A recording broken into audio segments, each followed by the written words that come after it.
Di era digital ini, tentunya kita sudah tidak asing dengan apa itu kripto atau cryptocurrency.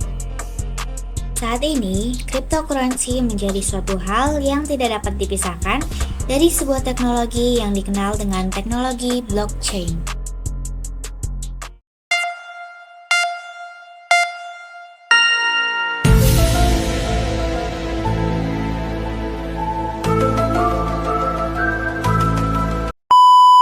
Assalamualaikum, hai teman-teman.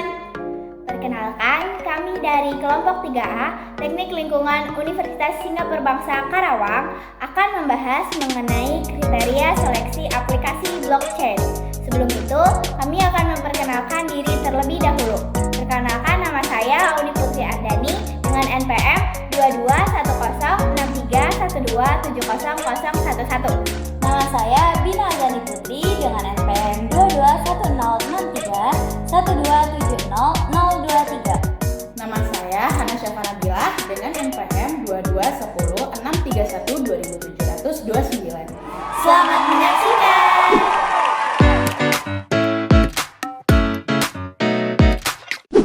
Blockchain merupakan buku besar atau database publik terdistribusi dari catatan dari setiap transaksi yang telah dilakukan dan dibagikan di antara mereka berpartisipasi dalam jaringan. Singkatnya, blockchain merupakan database yang dibagikan secara publik dan terdistribusi dalam jaringan. Apakah benar blockchain dan database merupakan hal yang sama?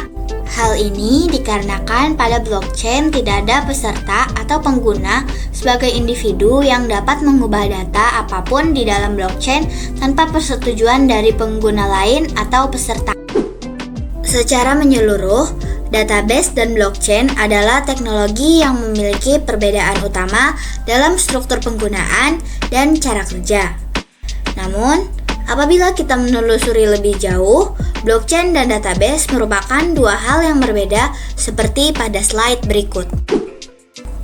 Untuk teknologi blockchain, yang pertama, blockchain adalah sistem untuk menyimpan dan memvalidasi data dalam jaringan terdesentralisasi.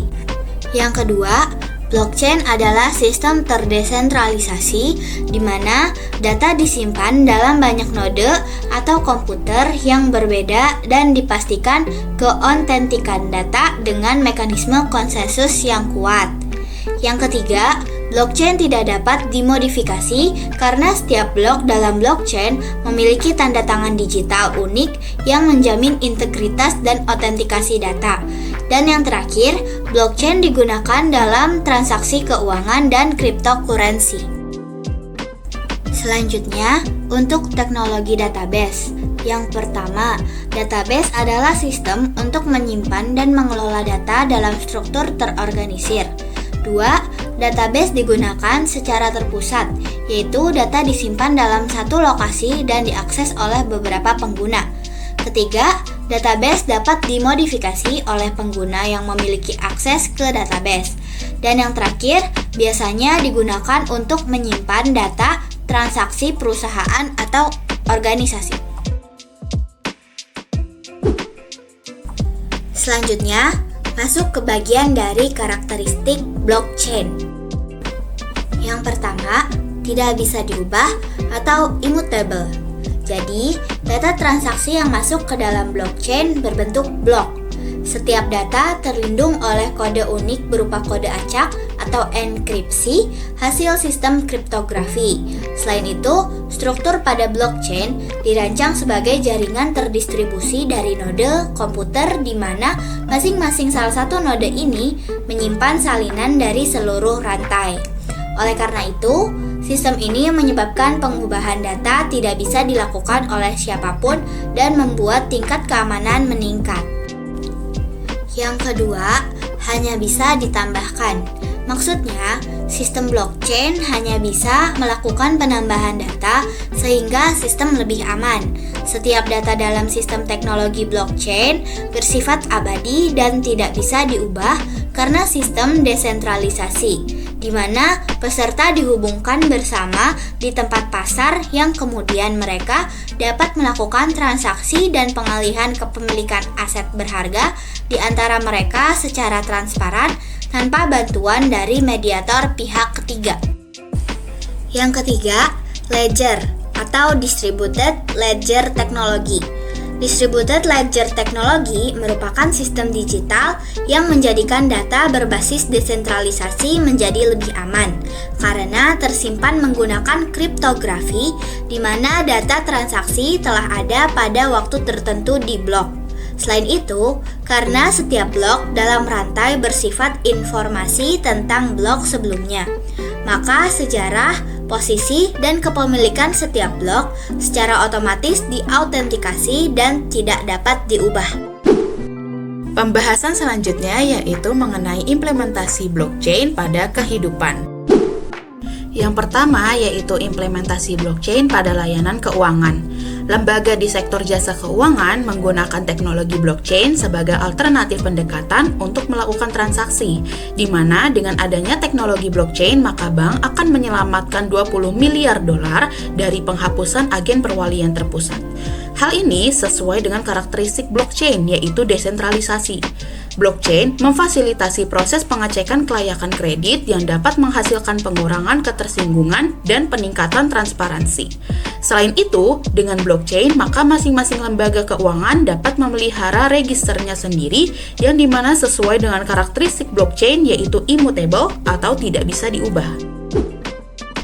Yang kedua merupakan implementasi blockchain pada layanan kesehatan. Saat ini, industri kesehatan memanfaatkan blockchain untuk mengelola dan membagikan data medis pribadi secara aman yang memungkinkan untuk diakses oleh siapa saja. Hal ini sesuai dengan karakteristik blockchain yaitu distributed ledger technology. Selain itu, teknologi ini juga mampu melacak peredaran dan mengelola inventaris obat-obatan serta memantau apakah perusahaan farmasi melakukan pekerjaan sesuai dengan pedoman yang ditetapkan pemerintah dalam membuat obat dan mengedarkannya. Yang ketiga merupakan implementasi blockchain pada layanan pendidikan. Blockchain membuat siswa tidak bisa memasukkan nilai, jurusan, dan sertifikat yang memudahkan perekrut memastikan bahwa pelamar kerja mempunyai keterampilan yang dibutuhkan dalam pekerjaan. Hal ini sesuai dengan karakteristik blockchain, yaitu distributed ledger technology yang dimana dapat meningkatkan transparansi catatan akademik siswa. Dan yang terakhir merupakan implementasi layanan riset karya ilmiah. Kepercayaan dalam penelitian ilmiah merupakan faktor penting untuk kredibilitas hasil, terutama dalam ilmu kedokteran. Penggunaan blockchain pada riset karya ilmiah terbukti menawarkan biaya rendah dan metode yang dapat diverifikasi secara independen untuk mengaudit dan mengkonfirmasi keandalan hasil studi ilmiah dengan menggunakan protokol timestamp blockchain, di mana blockchain menyediakan catatan abadi tentang keberadaan, integritas, dan kepemilikan medis. Hal ini sesuai dengan karakteristik blockchain, yaitu distributed ledger technology. Kesimpulan pada pemaparan kali ini yaitu blockchain merupakan database yang dibagikan secara publik dan terdistribusi dalam jaringan. Blockchain dan database memiliki perbedaan utama dalam struktur penggunaan dan cara kerja. Karakteristik pada blockchain yaitu tidak dapat diubah dan hanya bisa ditambahkan, serta distributed ledger technology. Pengaplikasian blockchain yang sesuai dengan karakteristiknya diantaranya pada layanan keuangan, kesehatan, pendidikan, dan untuk meningkatkan kepercayaan pada riset karya ilmiah. Sekarang teman-teman sudah lebih paham kan mengenai kriteria seleksi aplikasi blockchain? Semoga pemaparan dari kami berguna untuk teman-teman sekalian. Terima kasih yang sudah menyaksikan. Wassalamualaikum warahmatullahi wabarakatuh. Dah. Kelompok 3A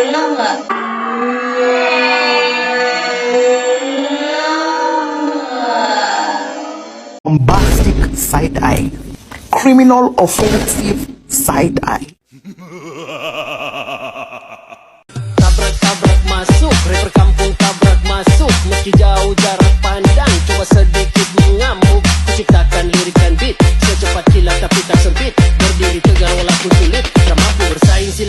menit. Ya, oke gas, tambah 2 torang gas.